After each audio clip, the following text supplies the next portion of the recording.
Mi nombre es Enrique Mejía y hoy voy a explicarles de lo que consiste mi proyecto de selección de los materiales. Vamos primero con la parte de la traducción. Cabe destacar que este proyecto se hace mediante la metodología Ashby, la cual consta de una serie de pasos que vamos a ir desglosando uno por uno. El primero vendría siendo la traducción. Y bueno, lo primero fue que me plantearon un problema, ¿no? Me dijeron, bueno, tú tienes un frigorífico industrial y a partir de eso tienes que coger una parte del frigorífico y diseñarla. O sea, buscar el material más idóneo para esa parte, ese componente del frigorífico, ¿no? Lo primero que el frigorífico industrial es una instalación industrial estatal o privada en la cual se almacenan productos en un ambiente frío, con el fin de que esto no se dañe para su comercialización. Aquí hay dos ilustraciones de lo que vendría siendo un frigorífico industrial. Luego pasamos a la parte de los componentes del frigorífico industrial. Tiene varios. De esos componentes que vemos ahí, yo elegí el separador de aceite, como el título del nombre indica. ¿Y qué es el separador de aceite? Bueno, el separador de aceite se emplea para recuperar la mayor posibilidad de cantidad de aceite para llevarlo al compresor. Es básicamente un filtro que limpia el aceite que va entrando al compresor para que la disponibilidad del mismo tenga disponibilidad de aceite en todo momento, permitiendo que se lubrique bien el compresor. La o sea, los aires industriales no tienen por qué tener separador de aceite, pero existe mucha ventaja de por qué tener separador de aceite. O sea, sería muy arcaico diseñar hoy en día un aire acondicionado, perdón, un frigorífico industrial sin un separador de aceite. Pasamos al objetivo de la selección, que es el alargamiento de la vida útil. El alargamiento de la vida útil no es simplemente un concepto, eh, es una serie de variables que tienen que coincidir para que eso se dé, en el sentido de que de nada nos sirve hacer un material, escoger un material que sabemos que nos va a durar por lo menos 50 años, si cuando se ponga en el producto se cae una vez, se va a romper. O sea que en teoría duraba 50 años, pero en realidad duró solamente un mes, un día, una semana. Por eso es que el alargamiento de la vida útil es una serie de factores que influyen en eso. Entonces, nos predisponemos a explicar las variables. Tenemos negociable, no negociable y libre. Entre negociables tenemos la huella del carbono y el costo de la densidad. Podemos negociar la huella del carbono porque, ¿por qué? Porque si lo principal es que el diseño de mi producto funcione, yo puedo, um, por así decirlo, negar un poco esa cualidad, aunque sea muy impositiva porque será un daño directo al medio ambiente, por lo cual siempre vamos a estar muy enfocados en no hacerlo, en no dejar atrás la huella del carbono. Es negociable también el costo en el sentido de que si yo tengo que primero encontrar el material que me funcione y ya luego ver el costo. Claro, si tengo muchos materiales que me funcionan, yo puedo jugar con eso y ver cuál me tiene menos costo. También con la parte de la densidad. Con la parte de la densidad, mientras menor densidad, menos peso tiene por la configuración molecular de la molécula y ocupan menos espacio. Y por eso queremos que sea lo menos denso posible. Entre las no negociables necesitamos un buen límite elástico, ¿no?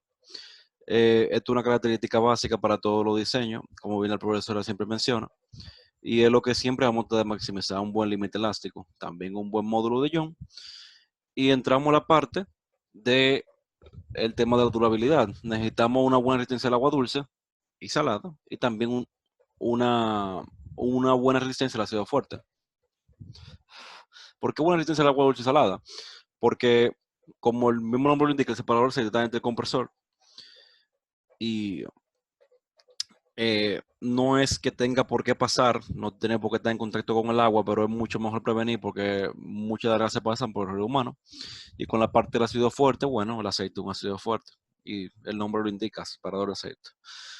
En cuanto a la dureza y a la tenacidad, es debido a que necesitamos que, porque al fin y al cabo es una carcasa, ¿no? Necesitamos que esa carcasa pueda aguantar 1, 2, 3, 10 golpes que sin fracturarse, ni doblarse, ni que le pase absolutamente nada. Una buena resistencia a la tensión, porque siempre va a estar sometido a tensiones. La geometría de la pieza tiene que ser fundamental, la geometría de la pieza para que se pueda procesar. Y como libre tenemos el proceso de producción y el color del material. Pasamos a la segunda parte, que viene siendo la parte del filtrado. Estas son la presentación de los datos y características, básicamente. Nosotros nos inspiramos en el modelo Emerson W 55877 para utilizar algunos de estos valores. Aquí se puede ver algunos de los valores que vamos a introducir luego en el software de Granta para filtrar. Y aquí vamos a la parte de los cálculos. Estos son todos los cálculos que se realizaron en todo el proyecto.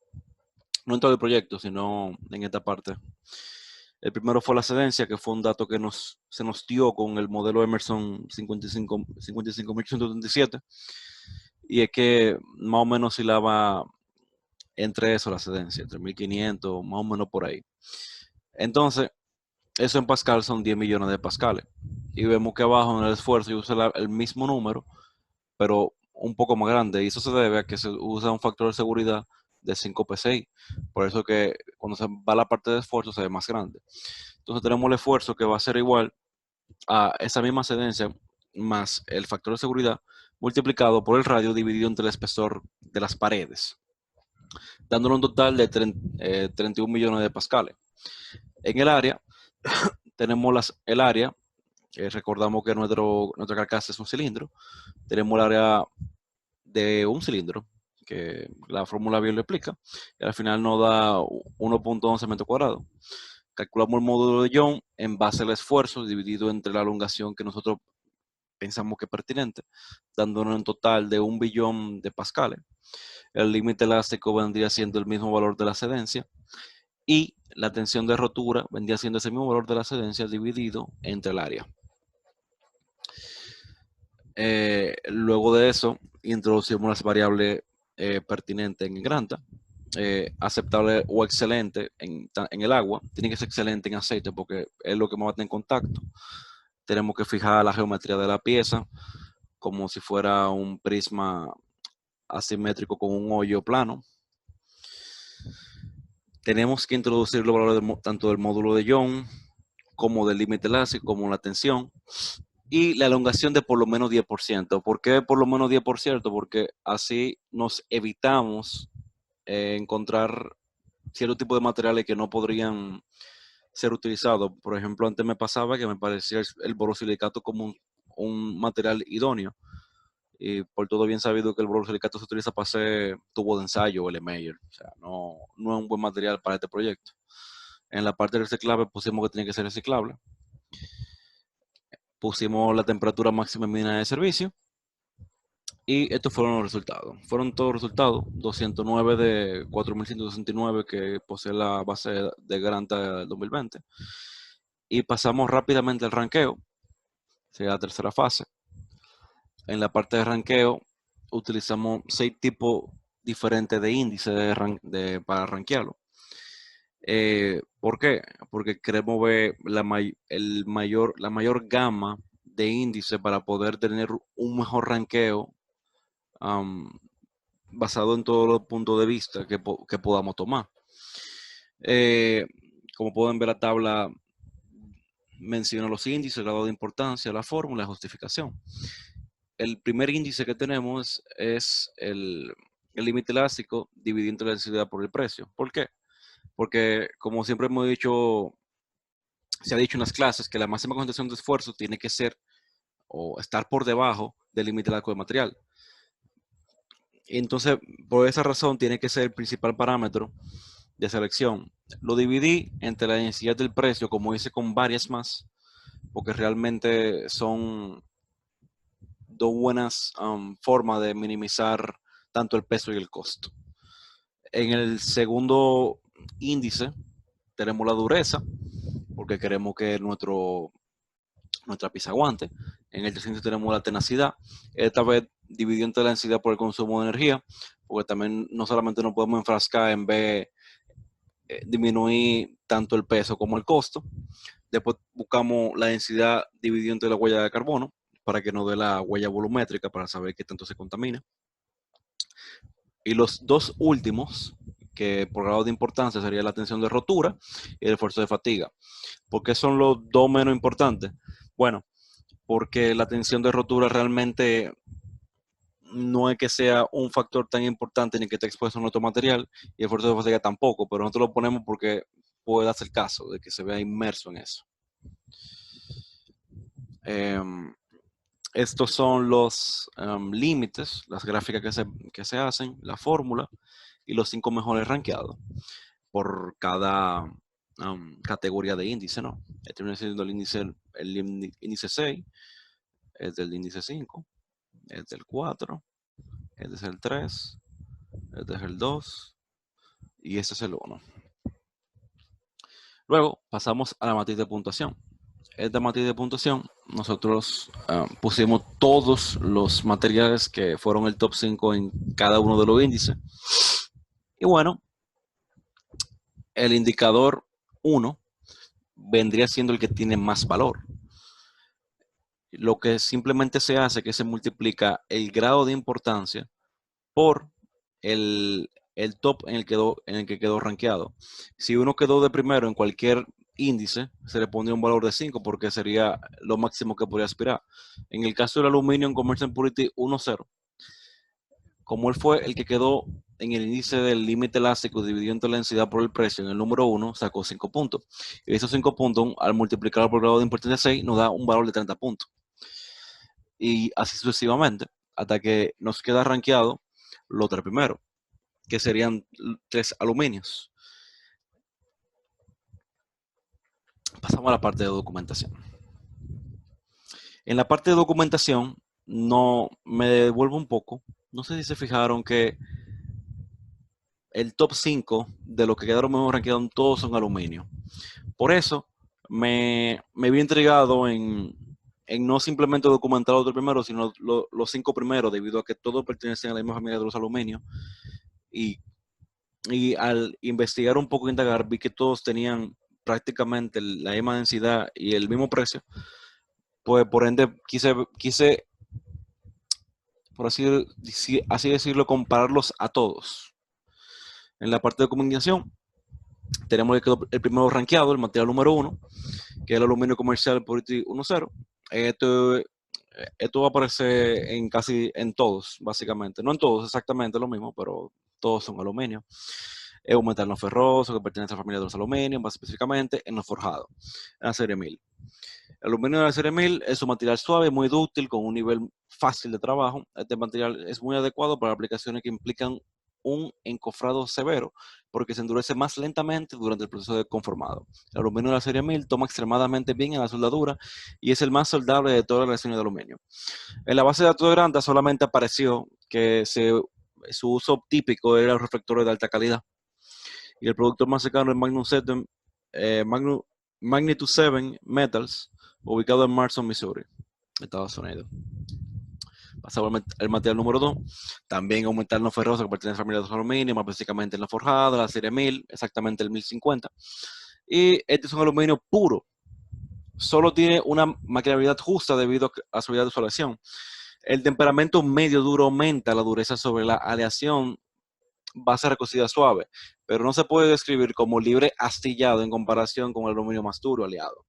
Por eso se usan herramientas de corte de geometría de aluminio que funcionen a una velocidad razonable para evitar la acumulación de bordes que puedan ocurrir a velocidades de corte más bajas. En la base de datos de Granta aparece que tus usos típicos sería un uso general, aplicaciones química y petroquímica, electrodoméstico, componentes de construcción. Su productor más cercano al Core Wire Corporations en Newburgh, Indiana, Estados Unidos. Luego tenemos al material número 3. Este vendría siendo un poco el que no pertenece exactamente a la familia de los aluminios, y es que si es un metal no ferroso que pertenece a la familia de los aluminios, pero en esta parte de lo fundido. Y nódulo forjado y el de la serie 1XX.X. Este material está hecho de aluminio 99% o mayor pureza que tiene muchas aplicaciones, especialmente en los campos eléctrico y químico. Estos grados de aluminio se caracterizan por una excelente resistencia a la corrosión, alta temperatura y conductividad eléctrica, baja propiedades mecánicas y fácil de trabajar. Se pueden obtener aumentos moderados de la fuerza por endurecimiento, por deformación. El hierro y el silicio son las principales impurezas. En la base de datos de Granta parece que su único uso son que tiene aplicaciones de alta ductibilidad y alta conductividad. Sin embargo, este no es de los 5 que vamos a presentar ahora el que tiene mayor ductibilidad. Su productor más cercano es Magnitude 7 Metals, que ya lo habíamos mencionado antes, en Marston, Missouri. El material número 4, este sí, volvemos a la parte que es uno ferroso, pertenece a los aluminios, básicamente no forjado, en la serie 1200. El grado de aleación de aluminio comercial 1200 tiene una alta resistencia a la corrosión con una resistencia ligeramente superior a 1050A. La aleación también cuenta con alta conductividad térmica y reflectividad, aunque esto no es tan alto como el 1050. La aleación tiene un requisito mínimo de 99% para el contenido de aluminio, o sea, tiene que ser 99% puro, y sin embargo todavía se clasifica como un aluminio no termotratable comercialmente puro. El grado 1200 ha sido reemplazado en gran medida por el grado 1050A, que fue el que vimos anteriormente. Entonces, su uso tenemos que se usa para uso general, aplicaciones química y petroquímica, electrodoméstica, componentes de construcción y aplicaciones domésticas de electricidad. El productor más cercano al Coral Water Corporation en Newburgh, Indiana, Estados Unidos. Y llegamos a este, que es el quinto rankeado. Este es un metal no ferroso que pertenece a la familia del aluminio, más específicamente el forjado, la serie 1000, el 1080. El aluminio 1080 es una relación de aluminio de la serie 1000, se considera comercialmente puro y está formulado para la formación primaria en productos forjados. 1080 es la designación de la sección de aluminio AA para este material. Esta versión presenta una extraordinaria resistencia a los agentes atmosféricos y a la corrosión, una excelente aptitud al abrillantamiento de la deformación. Cabe destacar que este posee la mayor ductibilidad de la serie. Este es el más dúctil de todo. En la base de datos se dice que se usa generalmente para todo, no para todo, para uso general. Aplicaciones químicas y petroquímicas, electrodomésticas, aplicaciones domésticas de electricidad y componentes de construcción. Su productor más cercano es Alcoa Barrick Corporation en Newburgh, Indiana. Luego de documentarlo, hacemos una tabla comparativa de los 5 mejores rankeados. En esta tabla yo quise añadir mejor por categoría y también le añadí un puntaje. Lo aplicaré más adelante.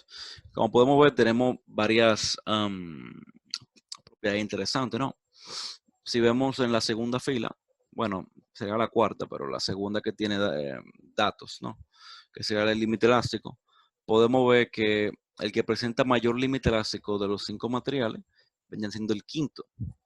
Por eso ponemos en mejor por categoría el material número 5. Sin embargo, en el módulo de Young vemos que todos poseen el mismo módulo de Young, por eso empatan todos.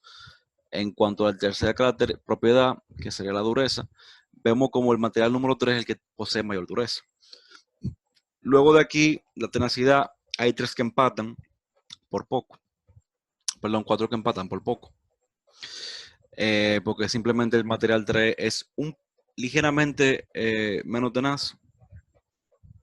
Luego, en la resistencia a la tensión, el material número 4 es el que tiene más resistencia a la tensión. Y bueno, de aquí en adelante todos son empates hasta la última parte donde empata el primero, el tercero y el quinto. Abajo, eso me lo inventé yo, que fue una tabla de puntaje para yo tener una idea matemática de lo que estaba ocurriendo aquí. Y fue que yo clasifiqué los empates como 0.5 y el que obtenga el mejor como 1. Por ejemplo, para mí en el límite elástico, como el material 5 fue el mejor, él obtuvo un punto, mientras que los obtuvieron 0 en ese momento. Sin embargo, el módulo de Young, como todos empataron, todos tuvieron medio punto. Haciendo la sumatoria, nos quedaría que el material 1 salió con 4 puntos, el material 2 con 3.5, el material 3 con 4.5, el material 4 con 4.5 y el material 5 con 5 puntos. Esto realmente no es que no tenga que decir mucho, pero dado que el límite elástico es una característica principal y fundamental, y esa es la mejor categoría que tiene el material número 5, hay que ponerle cierto ojo a eso. cabe destacar que toda la huella de carbono y el precio en todos estos materiales fueron exactamente las mismas. Ahora se hace un eco-audit hacia los candidatos. No sé si recuerdan que en la parte de documentación dije que tanto el material 2 como 4 como 5 tenían exactamente el mismo suplidor, productor en este caso, que venía siendo Alcoa Water Operations. Y bueno, este venía siendo la ruta que tendría que realizar el producto a la parte izquierda. ¿No? Se ve Google Maps. Se hace el recorrido en un camión de 4 ejes desde la fábrica de Alcoa Warwick hasta Evansville Regional Airport. Y eh, luego de ahí se hace el recorrido en avión, desde allá hasta el Aeropuerto Nacional de las Américas. Esto, el viaje en camión serían 37 kilómetros, en avión serían 2.783. Para el material 1 y 3, el recorrido es un poco diferente a que salen del mismo aeropuerto. Y es que el primer recorrido que se hace de Magnitude 7 Metals se hace desde la fábrica hasta el Aeropuerto Internacional de Arkansas, con un total de 100 kilómetros. Y luego el mismo recorrido desde el aeropuerto de Arkansas hasta el Aeropuerto Internacional de las Américas.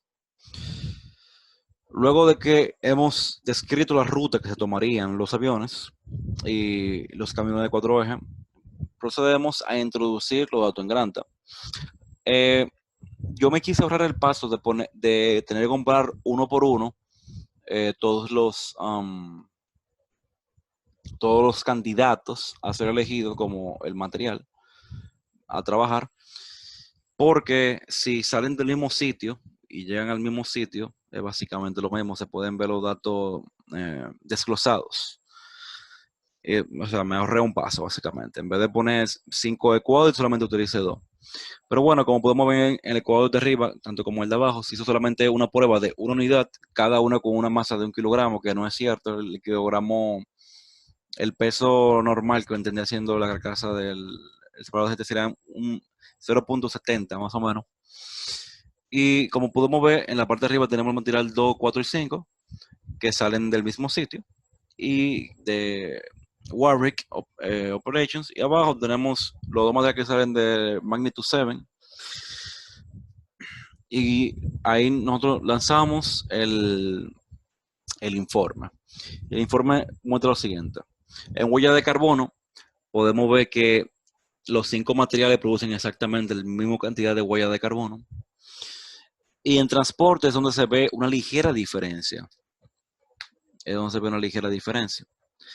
Y es que si se logra apreciar, realmente el viaje al aeropuerto venía siendo el mismo. Ahora, el viaje del camión en 4 ejes, como venía siendo más largo, se contamina más.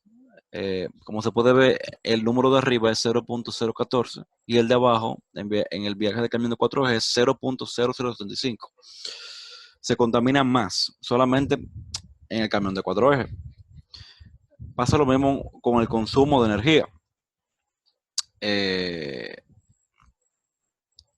Como se puede ver, todos consumen el mismo nivel de energía. Y arriba se puede ver como la energía gastada en el avión no, que es exactamente la misma, en el camión de 4 ejes, es ligeramente mayor, es 0.09 más del material 1.3 con respecto al 2, 4 y 5. Luego de haber tenido estos datos de contaminación con el eco-audit, al final opté por elegir el material número 5. ¿Por qué? Porque digo que posee las mejores características para el producto, el mejor límite elástico. Fue también el que sacó matemáticamente mejor puntaje, no es muy relevante, pero matemáticamente lo sacó. Y al igual que el material 2 y 4 contaminan menos que el material 1 y 3. O sea, tenía todo a su favor para ser candidato. Ahora pasamos a la selección del proceso. Tenemos en esta parte que de nuevo utilizar la metodología ASHRAE para seleccionar el mejor proceso que pueda satisfacer las necesidades del material y del producto. Pasamos a la parte de traducción. La función es que el proceso a seleccionar debe adaptarse a las variables preestablecidas, satisfaciéndolas y dándole el resultado más óptimo y al menor precio. El objetivo en esto sería maximizar el production rate y minimizar el costo. La primera no negociable vendrían siendo aplicar el aluminio de 80, porque claro, lo acabamos de elegir, tenemos que obligatoriamente procesarlo. El proceso tiene que ser primario. La geometría de la forma, que tiene que ser exactamente prismática, simétrica, hueca y plana, como lo habíamos hecho en la primera parte del filtrado. Y que el tamaño del lote debe ser de 1000 unidades. Una variable libre podría ser el proceso de fabricación. Cuando pasamos a la parte del filtrado, simplemente introducimos que la característica del proceso tiene que ser primario. En atribución económica se va a hacer un batch de máximo 1000. La forma la elegimos y luego vamos al resultado. Cuando introdujimos todos los límites y restricciones, vemos que solamente nos quedaron 5 procesos de los 247 que consta la base. Cabe destacar que incluso uno está obsoleto, como bien se menciona ahí. No había mucho proceso. Bueno, después vamos a la parte de ranqueo, donde nosotros utilizamos el único índice, que sería la tasa de producción y el precio.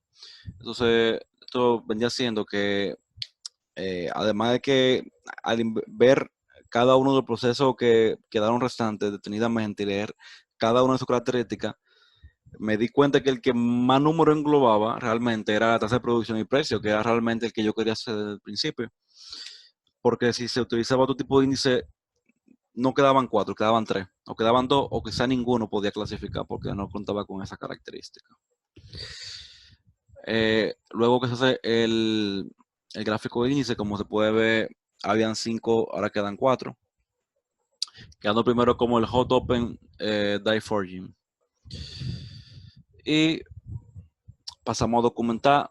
Realmente documentamos los 3 mejores rankeados, pero para esta parte simplemente hablaremos de los Hot Open Die Forging. En la forja a presión, un lingote o palanquilla calentado se forma mediante la aplicación repetida de fuerzas de compresión por martillo o prensa utilizando troqueles abiertos. Por lo tanto, el flujo de metal no está limitado por las matrices. El proceso se realiza en caliente, por encima de la temperatura de requerización. También conocido como mano, herrería, martillo y forja a presión plana. Se utiliza con frecuencia para piezas demasiado grandes para ser producidas en troqueles cerrados. También se utiliza cuando el tamaño del lote es demasiado pequeño o la fecha de entrega demasiado cerca para justificar que muera cerrado. Requiere un alto grado de habilidad de operador, comúnmente utilizado como un proceso primario de conformado bruto para ser seguido por forjado cerrado y o procesado de mecanizado. Este viene siendo otro proceso que nosotros elegiríamos. De igual manera, este me interesó mucho, el Ultrasonic Consolidation. Aunque es bastante caro, el proceso de híbrido de sustracción aditiva en el que un objeto se construye a partir de capas de lámina metálica. Es muy interesante ver el proceso de Ultrasonic Consolidation, que subo en video un poco adictivo, pero al final siempre está la letra pequeña del contrato. Y al igual que los otros procesos de fabricación aditiva, se requiere un moldeo sólido de CAT de la pieza. Son detalles que tiene este proceso, como todos los aditivos, ¿no? El Selective Laser Melting también fue otro proceso, el cual es también muy caro, al igual que el otro, como todo el proceso de fabricación aditiva. Se requiere moldado por Solid, por CAT. Y al final se opta por el proceso Hot Open Die Forging, debido a que este proceso es el que más rápido produce, al menor precio, y además de que esta, a diferencia de los demás, reduce la porosidad, algo que se ve ligado directamente con el objetivo inicial del proyecto, con el tema del alargamiento de la vida. Por último, pasamos al segundo eco-audit del proyecto, que sería eco-auditar el método propuesto, que estamos proponiendo ahora, con el actual. Después de investigar en el mercado, se utilizaba básicamente el aluminio 3004H11 para la carcasa del mismo. Y bueno, pasamos a hacer la comparativa de los métodos, ¿no? En el método propuesto encontramos que se va a utilizar el aluminio 1080 Commercial Purity Zero. En el método actual, en cambio, se utilizará el aluminio 3004H11. En los dos se va a hacer por forja a presión, y los proveedores son diferentes. El proveedor de nuestro método, ya lo vimos antes, se encuentra en Newport, Indiana, y el del método actual vive en Fort West, Indiana, que está un poquito más lejos, ligeramente. Esta es la ruta actual del método, ahí en Arlon Steel, una fábrica bellísima. Como podemos ver, el primer recorrido que se hace, un camión de 4 ejes, vendría siendo desde Arlon Steel hasta el aeropuerto internacional de Fort Wayne, con un total de 11.11 millas. Si se quiere recorrer, dato curioso, me mandó primero por el de 11.2 millas directamente, parece que había menos transición en ese momento. Y en total serían 17 kilómetros. Luego, tenía que pasar del aeropuerto internacional de Fort Wayne al aeropuerto internacional de las Américas, que tiene una distancia total no, ese vuelo tiene una distancia total de 29.008 kilómetros. Y nuestra ruta propuesta, que ya la hayamos visto, de dónde venía, no hay que volver a explicarla, supongo. Al final nos quedan estos dos métodos, ¿no? Y aquí hay que compararlo, como hicimos en el otro EcoAudit. En la primera, en la parte de arriba, se utiliza el método propuesto, en el de abajo el actual. El nombre también lo dice, si uno se pone a ver donde dice nombre, que se puede llegar a leer. Se utilizaron 1000 unidades, todos con forja. Se puso la distancia, una vida útil de más o menos 25 años.